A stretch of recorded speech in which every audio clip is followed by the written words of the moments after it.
22 June 1941, 04:15 hours, near the Bug River, Western Soviet Union. Dawn breaks under artillery thunder. German 105mm guns hammer the tree line, the air vibrating with confidence. Panzer III engines idle in neat rows, exhaust steaming in the cool morning. Officers stand upright in polished boots, binoculars raised, cigarette smoke drifting lazily across the fields. Across the river, Soviet positions burn. A lieutenant laughs softly. "This'll be over by autumn." Orders crackle through radios.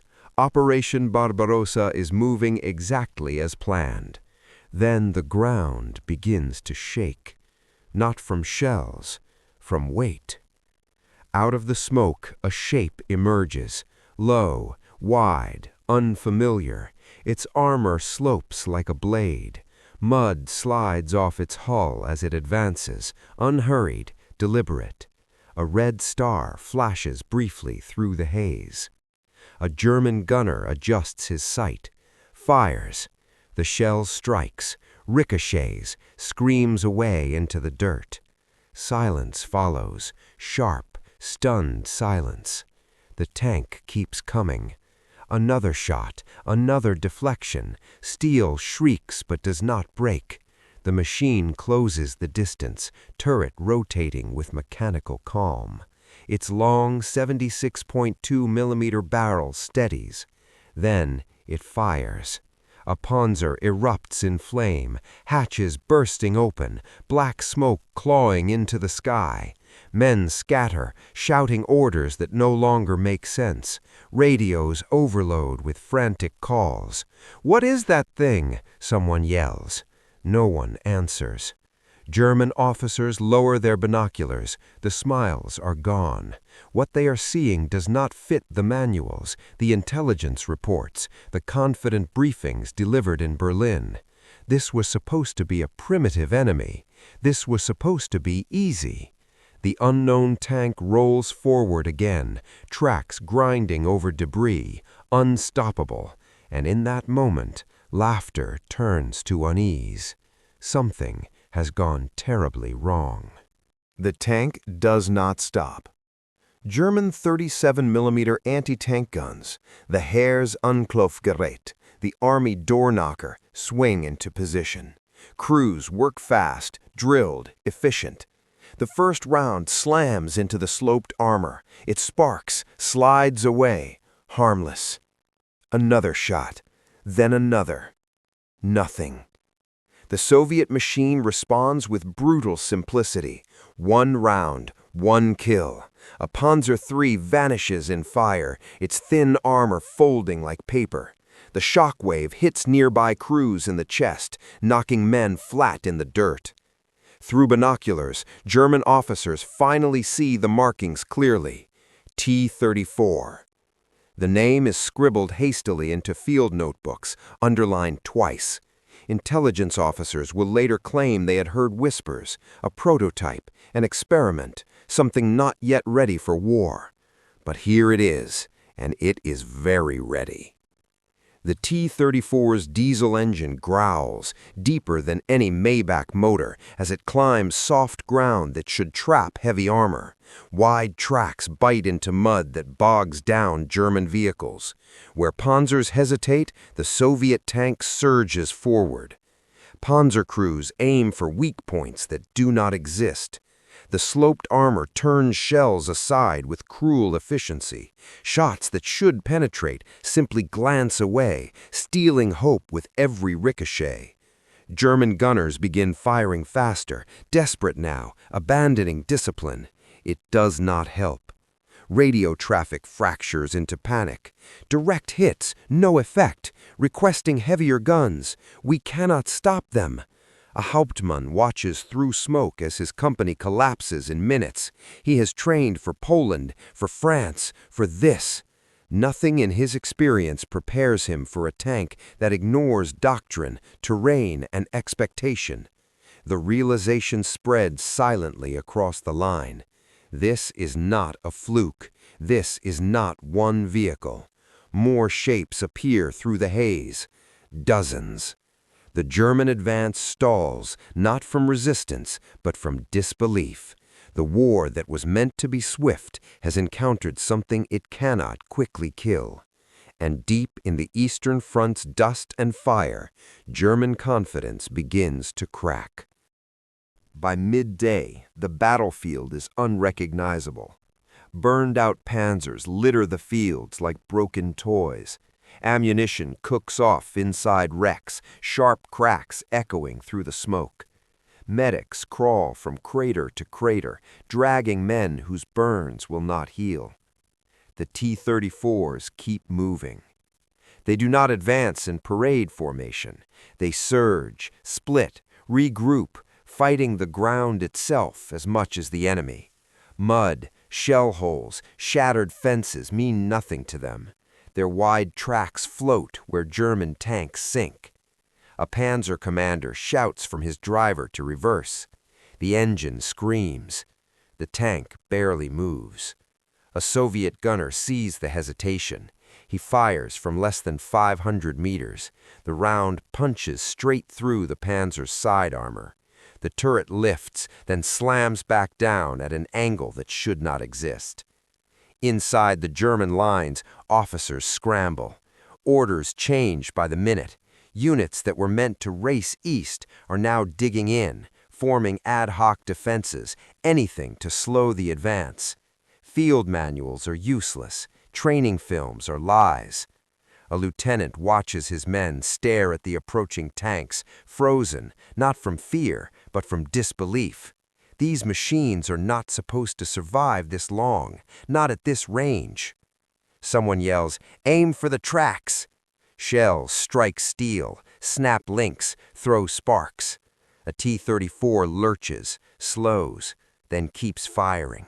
Even crippled, it kills. The psychological shift is immediate and devastating. Panzer crews who once hunted now feel hunted. Every rumble in the distance sends heads snapping around. Every shadow looks like sloped armor. Radios are filled with one word, repeated over and over. T-34, T-34, T-34. German superiority, the foundation of Blitzkrieg, is bleeding away in real time. Speed means nothing if you cannot kill what you catch. As evening falls, fires paint the sky orange. The battlefield belongs to no one. But the Germans know something now, deep in their bones. The Soviets have a weapon they cannot ignore, and Berlin has no answer yet. Late July 1941. Army Group Center, near Smolensk. In a commandeered farmhouse, maps cover the walls. Red and blue pins mark advances that no longer look clean. German generals stand stiffly under bare light bulbs, uniforms dusty, faces drawn. Reports arrive non-stop. Panzer III ineffective beyond point-blank range. Panzer IV short-barrel guns inadequate. 37mm anti-tank weapons obsolete. The word obsolete lands like a gunshot. For years, German doctrine preached combined arms perfection, speed, precision, superiority. Now a Soviet tank, designed in secrecy, built in brutal simplicity, has shattered that belief. Field Marshal Fedor von Bock listens in silence as an engineer explains the problem. Sloped armor, a diesel engine resistant to fire, wide tracks built for mud and snow. Everything German design dismissed as unnecessary. An officer mutters, "It's crude." The engineer shakes his head. "It's efficient." Outside, the sound of engines rolls across the countryside. German armor still moves, but cautiously now. Commanders delay advances, waiting for artillery, for Luftwaffe support, for weapons that can kill what stands ahead of them. The Red Army, battered and retreating, has found its anchor.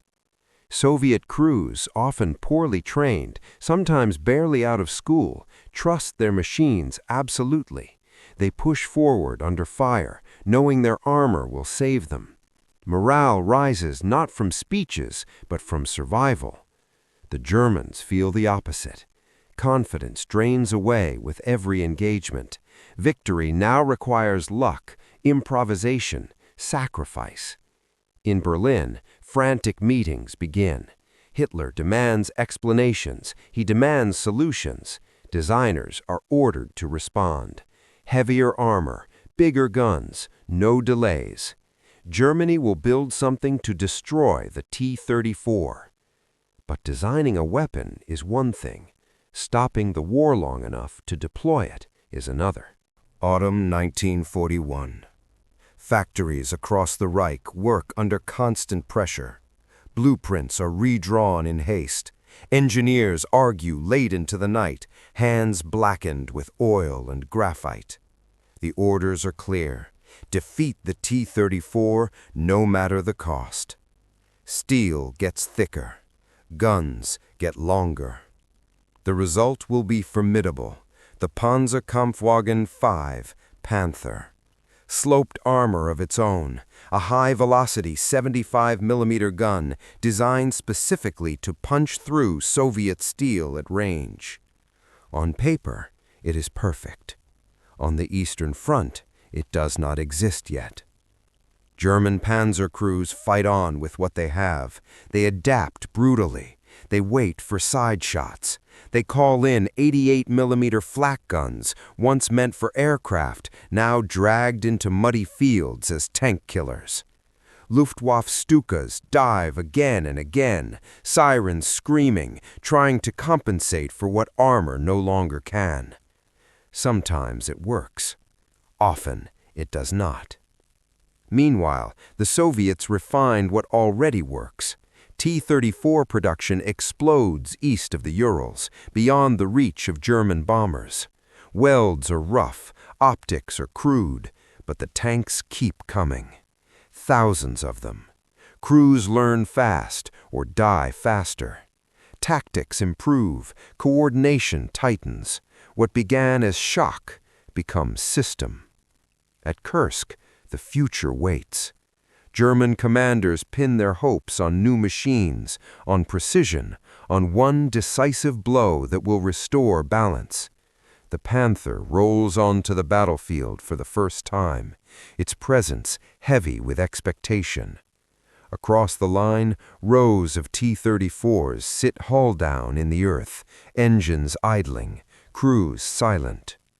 Both sides understand now. This is no longer a campaign.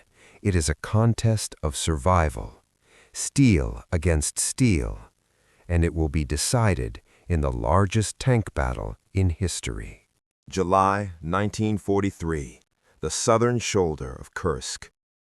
The ground trembles before the first shot is fired. Thousands of engines idle beneath the sun, heat shimmering above armored hulls. German Panthers and Tigers wait in formation, crews tense, hands slick with sweat inside steel compartments. This is the moment Germany believes will restore the war. The Panthers surge forward. Then they begin to fail. Final drives snap, engines overheat, tracks shear loose under strain. Mechanical breakdowns litter the approach routes before Soviet guns even speak. German crews abandon disabled tanks under fire, watching their technological answer betray them. The T-34s advance through smoke and flame. They are not perfect. They burn, they die, but they move, they fight, they keep coming. At close range, Soviet gunners fire into flanks, into rear armor, into weak points they have learned through blood. Infantry swarm behind them. Artillery pounds the German spearheads without pause. By nightfall, the battlefield is a graveyard of ambition. Germany never regains the initiative. The Panther will improve, the Tiger will terrify, But it is the T-34 that endures, fighting from Moscow to Berlin, from desperation to dominance. Built faster, repaired easier, replaced endlessly. The tank that was laughed at becomes the tank that defines the war. When Red Army columns roll through the ruins of Berlin in 1945, it is not German steel that leads them. It is the T-34. It outlasted doctrine, it outlived arrogance, and it outlived those who mocked it.